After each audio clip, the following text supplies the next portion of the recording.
Hello friends, मैं दीक्षा गौड़ अपने channel career with ज्ञान में आपका स्वागत और अभिनंदन करती हूँ। फ्रेंड्स, आज मैं आपको ऐसे टॉपिक के बारे में बताऊंगी जहाँ से 1 नंबर बनते हैं। तो फ्रेंड्स, वो है कहानी सपेरों की। आप देख रहे हैं यहाँ लिखा हुआ है कहानी सपेरों की। फ्रेंड्स, इसमें सांप के बारे में बताया गया है और जो सांप को पकड़ते हैं उनके बारे में बताया गया है और एग्ज़ाम में 1 नंबर यहाँ से पूछे भी जाते हैं। फ्रेंड्स, मैं आपको बताऊंगी कौन कौन से प्रश्न बने हैं यहाँ से। और ये एनसीईआरटी की बुक है, जैसा मैंने पहले भी बताया, मैं एनसीईआरटी की बुक से पढ़ा रही हूँ और एनसीईआरटी के बुक से ही सीटेट में क्वेश्चन पूछे भी जाते हैं। तो फ्रेंड्स, 1 नंबर यहाँ से पूछे जाते हैं, इसलिए ये इम्पॉर्टेंट टॉपिक है। मैं आपको, वैसे ये चैप्टर बड़ा है तो मैं आपको आपके काम की चीज़ें बताऊंगी जो इम्पॉर्टेंट है, जहाँ से क्वेश्चन बनते हैं वो चीज़ें मैं आपको बताती चलूँगी। तो फ्रेंड्स, आप ध्यान से सुनिएगा।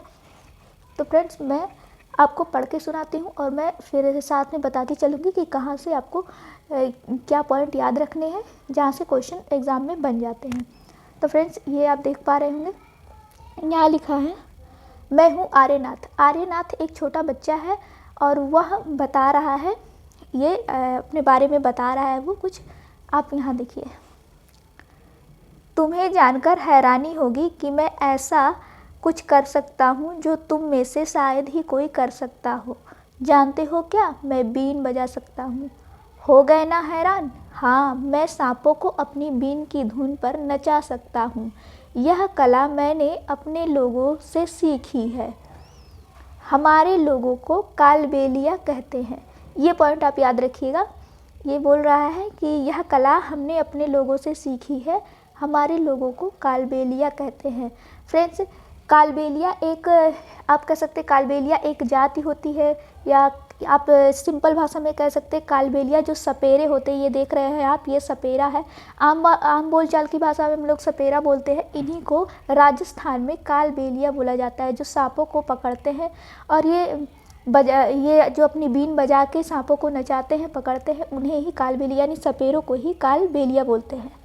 तो आपसे एग्जाम में पूछा जा सकता है कि किसे कालबेलिया बोलते हैं, तो सपेरों को ही कालबेलिया कहा जाता है। और कहाँ कहा जाता है? राजस्थान में ये लोग रहते हैं।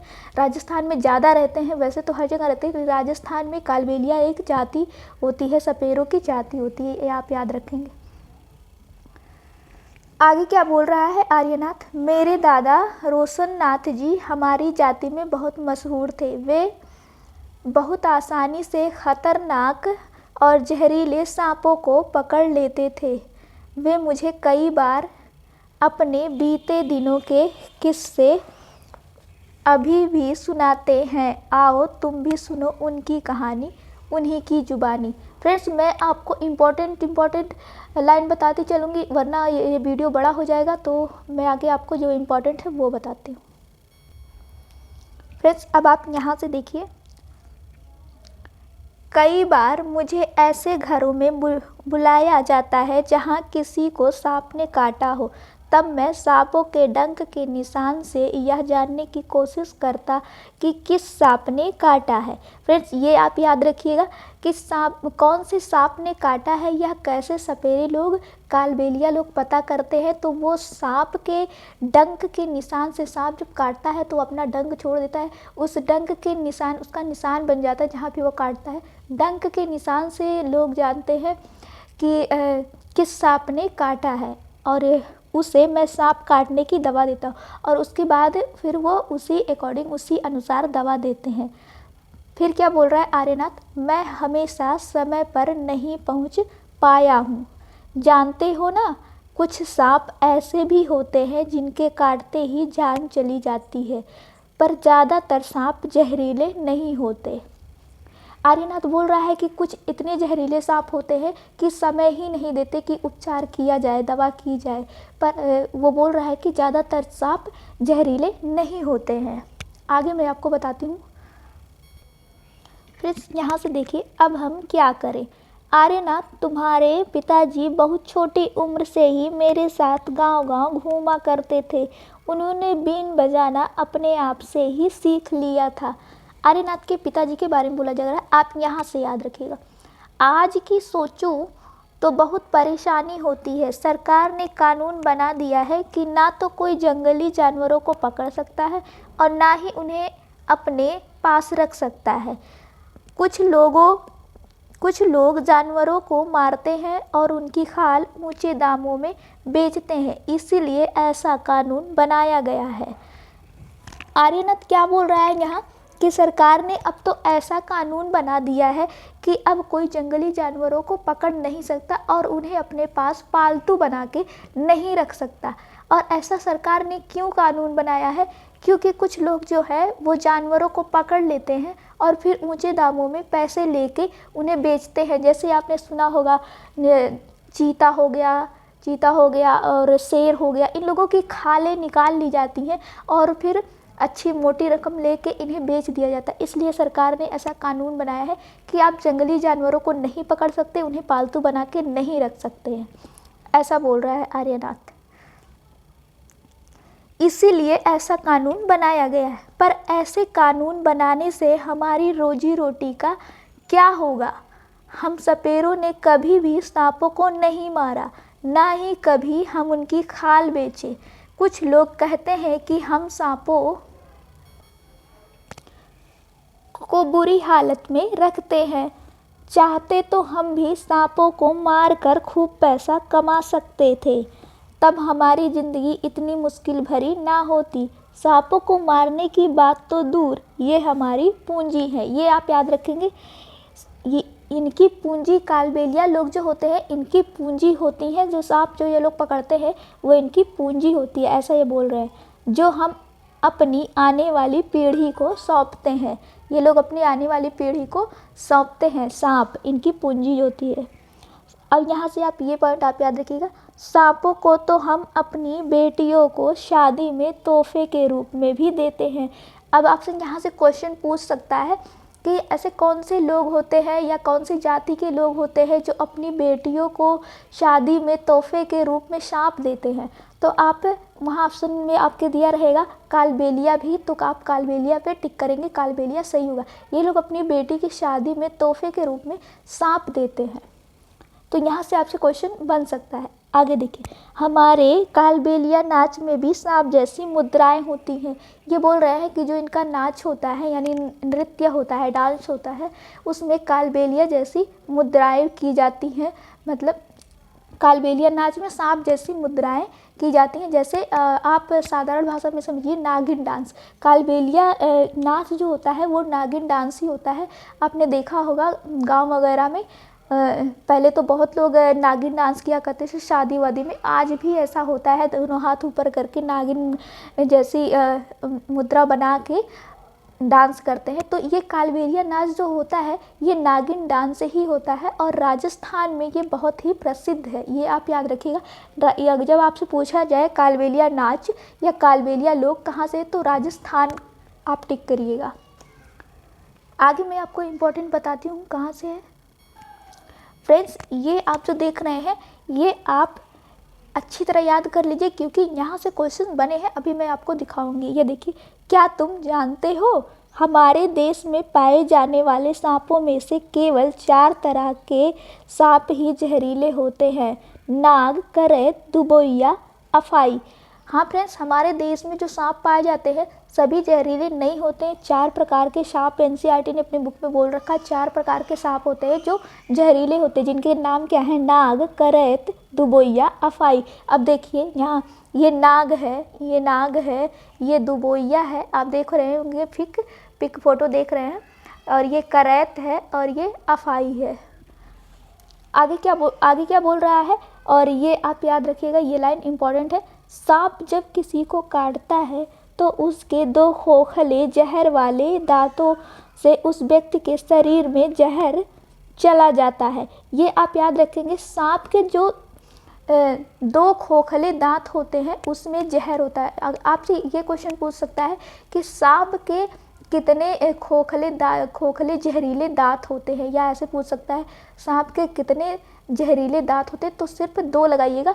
ऑप्शन में आता है 4, आपको फंसाने के लिए, कंफ्यूज करने के लिए देता है, 4 मत लगाइएगा। सांप के यहाँ देखिए लिखा हुआ है, सांप के 2 खोखले जहर वाले दांत होते हैं जिसमें विष होता है और जब वो काटता है तो व्यक्ति के शरीर के अंदर चला जाता है।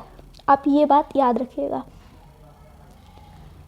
इस जहर से बचने का एक ही उपाय है कि जिस व्यक्ति को सांप ने काटा है उसे तुरंत जहर के असर को ख़त्म करने वाली दवाई सीरम दी जाए।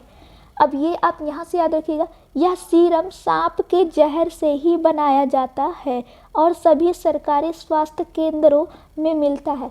फ्रेंड्स, सांप जो काट लेता है उसके लिए जो दवाई दी जाती है वो सांप के जहर से ही बनाई जाती है। ये सीरम यानी दवाई सांप के जहर से ही बनाई जाती है, ये भाई आप याद रखेंगे।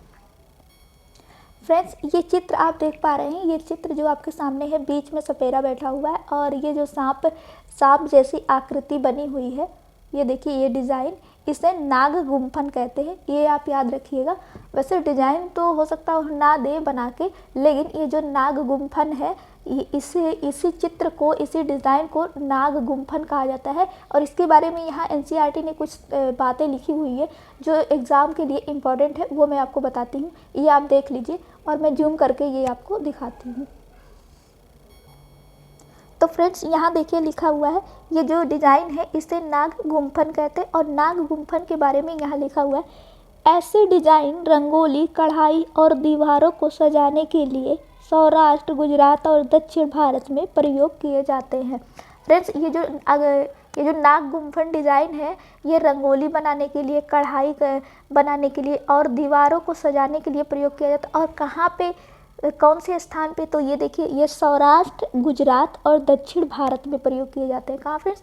सौराष्ट्र, गुजरात और दक्षिण भारत में। आपसे ऐसा पूछा जा सकता है कि नाग गुम्फन डिज़ाइन कहाँ पे बनाई जाती है, कौन से शहर में, तो ऑप्शन में होगा सौराष्ट्र, गुजरात, दक्षिण भारत। तो आप यही टिक करिएगा, सौराष्ट्र, गुजरात और दक्षिण भारत, नाग गुम्फन डिज़ाइन। ठीक है, तो इस पे किस तरह से क्वेश्चन पूछे गए हैं वो अब मैं आपको दिखाती हूँ। तो फ्रेंड्स, आप देख पा रहे होंगे ये क्वेश्चन है और ये प्रीवियस ईयर में पूछे भी गए हैं। देखिए, सांपों के संदर्भ में सही कथन चुनिए। और यहाँ नीचे लिखा हुआ है सांप के बारे में। ए, हमारे देश में केवल 4 तरह के जहरीले सांप पाए जाते हैं। तो फ्रेंड्स, अभी आपने पढ़ा हमारे देश में कितने प्रकार के जहरीले सांप पाए जाते हैं, तो 4 प्रकार के। तो ये ऑप्शन तो सही है, ए सही है। ठीक, दूसरा देख लेते हैं, नाग यानी कोबरा, इसी नाग को ही कोबरा बोलते हैं, जहरीले सांपों का एक प्रकार है। अभी आपने पढ़ा कि नाग भी, 4 सांपों में एक नाग यानी कोबरा भी था जो जहरीला था, तो ये भी सही है। अब सी देख लेते हैं, जहरीले सांप के 4 खोखले दांत होते हैं।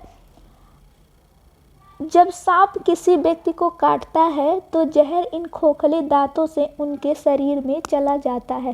फ्रेंड्स, अभी आपने पढ़ा सांप के 2 खोखले दांत होते हैं, है कि नहीं, जिसमें जहर होता है और जब वो काटता है तो व्यक्ति के शरीर में चला जाता है। तो यहाँ इसने क्या दिया है, यही मैं आपसे बोल रही थी, ये ऐसे ही पूछ लेता है, घुमाने के लिए घुमा देता है कि 4 खोखले दांत नहीं होते फ्रेंड्स। कितने होते हैं? 2 खोखले दांत। तो ये ऑप्शन, सी ऑप्शन हमारा गलत हो जाएगा। अब यहाँ देखिए डी, सांप के काटने की दवाई सांप के जहर से ही बनाई जाती है। तो फ्रेंड्स, ये देखिए अभी आपने पढ़ा सांप के काटने की जो दवा है यानी सीरम है वो सांप के जहर से ही बनाई जाती है, यानी डी भी सही है। तो हमारा कौन कौन सा सही होता है? ए सही हो जाता है, बी सही हो जाता है और डी सही हो जाता है। तो अब देखिए इसमें कहाँ दिया है, कौन से ऑप्शन में, देखिए यहाँ देखिए सी, ए, बी और डी, ए, बी, डी। ठीक, ए सही है, बी सही है और डी, ए, बी, डी, तो ये सही हो जाता है। तो फ्रेंड्स, आज के लिए इतना ही और मिलते हैं नेक्स्ट वीडियो में। और अगले वीडियो में मैं आपके लिए इंपॉर्टेंट टॉपिक लेके आऊँगी। मैं जो भी टॉपिक लेके आ रही हूँ फ्रेंड्स, वहाँ से 1 नंबर पक्के बनने हैं, क्योंकि मैं बहुत ही इंपॉर्टेंट टॉपिक लेके आ रही हूँ जहाँ से क्वेश्चंस बनते ही हैं, अक्सर पूछ लिए जाते हैं। और मैं एनसीईआरटी के बुक से पढ़ा रही हूँ, एनसीईआरटी से ही सीटेट में क्वेश्चंस बनते हैं फ्रेंड्स। तो आप इधर उधर की बुक बिल्कुल भी मत पढ़िए।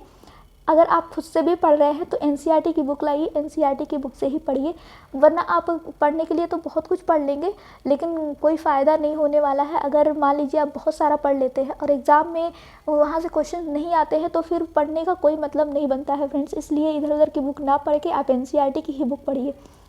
तो फ्रेंड्स, आज के लिए बस इतना ही। और अगर आपको मेरा प्रयास अच्छा लगे तो फ्रेंड्स वीडियो को लाइक करिए और अपने फ्रेंडों तक भी पहुंचाइए। और मैं ईवीएस की तैयारी अभी जितने भी टाइम बचे हैं मैं कोशिश करती हूँ कि मैं आपको इम्पॉर्टेंट चीज़ें ज़रूर दूँ। तो फ्रेंड्स आज के लिए बस इतना ही, मिलते हैं नेक्स्ट वीडियो में। और हमारे चैनल को सब्सक्राइब करिएगा ताकि मुझे मोटिवेशन मिलता रहे और मैं आपके लिए अच्छी अच्छी वीडियो लेते आऊँ।